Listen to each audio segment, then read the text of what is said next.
मराठी मॅट्रिमोनीवर मिळतो सगळ्यात जास्त चॉईस। मराठी मॅट्रिमोनीने लाखो स्थळं जुळवली आहेत। यापेक्षा चांगली गोष्ट काय असू शकते? मराठी माणसांची number 1 choice Marathi matrimony. November महिना उजाडलाय पण राज्यामध्ये अजूनही पावसाचं सावट कायमच आहे। मी सध्या मुंबईच्या बँड्रा परिसरामध्ये आहे आणि या ठिकाणी सध्या मागील 1 तासापासून जोरदार पावसाला सुरुवात झालेली आहे। पुढील 2 दिवस मुंबई आणि उपनगरात वादळी पावसाचा जो अंदाज आहे तो हवामान विभागाकडून व्यक्त करण्यात आलेला आहे। पाऊस इतका जोरदार आहे की जी दृश्यमानता आहे ती सुद्धा कमी झालेली आहे। ज्या इमारती आहे त्या सुद्धा ढगांमध्ये झाकून गेल्याचं चित्र आपल्याला स्पष्टपणे पाहायला मिळतं। काळे ढग दाटून आलेले आहेत आणि दृश्यमानता हायवेवर सुद्धा कमी झाल्याचं प्रमाण आपल्याला पाहायला मिळतं।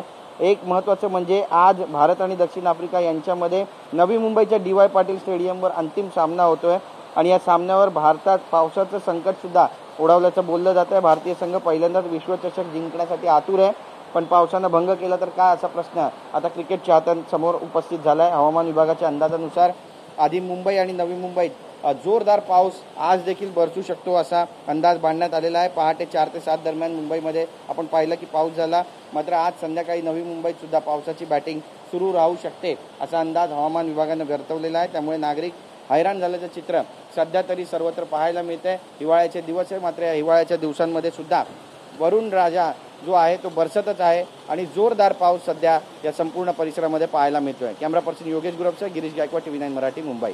मराठी मॅट्रिमोनीवर मिळतो सगळ्यात जास्त चॉईस। मराठी मॅट्रिमोनीने लाखो स्थळं जुळवली आहेत। यापेक्षा चांगली गोष्ट काय असू शकते? मराठी माणसांची नंबर 1 चॉईस मराठी मॅट्रिमोनी।